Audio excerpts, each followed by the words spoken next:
Manipulation thrives because most people refuse to see it, but Niccolò Machiavelli, history's most ruthless strategist, revealed the antidote: know the game or become a pawn. His book The Prince wasn't just for rulers, it's a survival manual for anyone who refuses to be controlled. Here's the core truth: people act in self-interest, even when they pretend otherwise. The moment you assume good intentions without evidence, you hand others power over you. Machiavelli's first rule: trust must be earned, never given freely. When someone's words don't align with their incentives, skepticism is your shield. Flattery is the oldest trap. Compliments disarm your critical thinking. They're often hooks disguised as kindness. Machiavelli warned, the lion cannot protect himself from traps, and the fox cannot defend himself from wolves. Be the fox. Question excessive praise. Ask, why is this person buttering me up? Manipulators exploit emotions: guilt, fear, or desire to please. They rush you into decisions or frame false dilemmas. It's either this or disaster. Machiavelli's defense: detachment and delay. Slow the game down. Respond with, I'll think about it, or help me understand why this is urgent. Silence is power. It forces them to reveal their hand. Finally, study the tactics.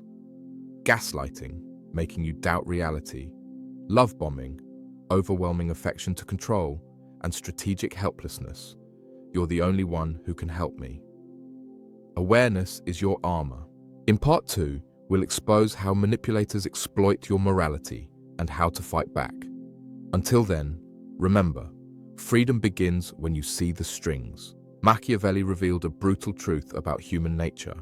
The qualities we consider most virtuous are often the very weaknesses manipulators exploit most ruthlessly. Your kindness becomes their leverage. Your fairness becomes their weapon. Your trust becomes their advantage. This is what we call moral exploitation, when someone uses your own ethics against you to serve their hidden agenda.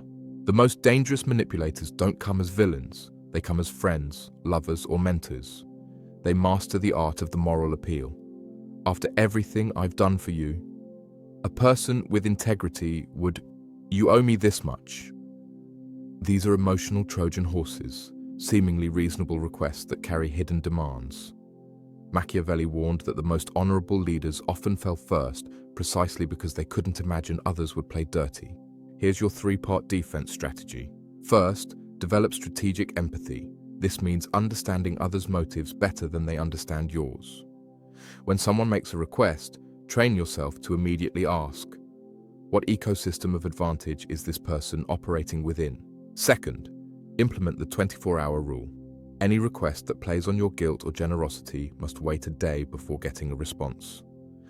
This cooling-off period reveals whether it's a genuine need or an attempted manipulation. Third, master the art of the unreadable response. Practice neutral phrases like, that's an interesting perspective, or I'll need to consider all angles. These create space while revealing nothing. The most powerful lesson from Machiavelli isn't about becoming heartless, it's about protecting your heart with wisdom. As we'll explore in part 3, the social chessboard is where manipulation thrives, and your next move should be learning to control the board itself.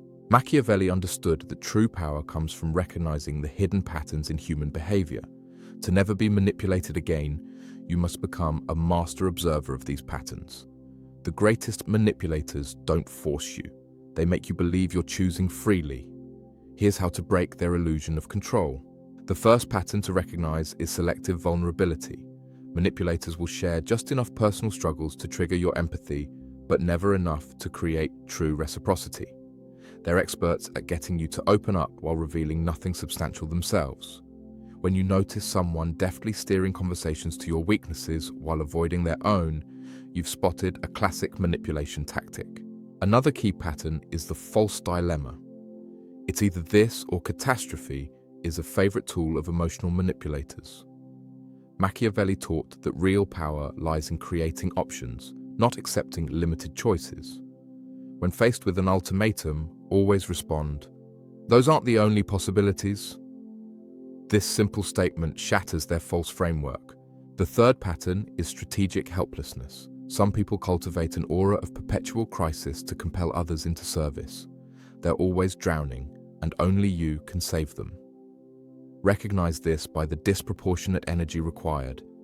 Their emergencies always demand your time, never theirs. The solution? Teach them to fish rather than providing the catch. Say, "How do you plan to solve this?" And watch their helplessness evaporate. Perhaps the most insidious pattern is gaslighting, making you doubt your own perceptions.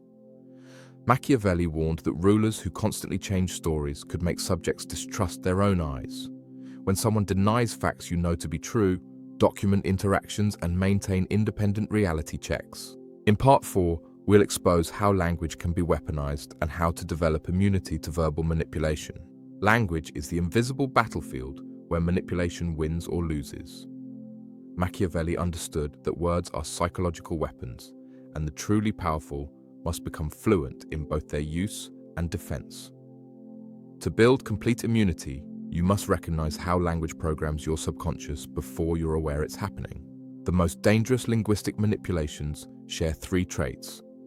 They feel true in the moment, they bypass rational thought, and they leave you serving someone else's agenda.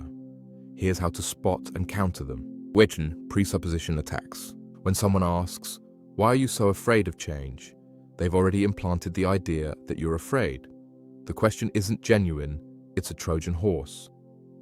Machiavellian defense. What makes you assume I'm afraid? This forces them to justify their framing. 2. Virtue baiting. An honest person would admit, or only a coward would avoid, ties your morality to their demands. Counter by dissecting their definitions. How exactly are you measuring honesty in this situation? 3. False urgency language. They need an answer now, or "this is your last chance" creates artificial time pressure. The response?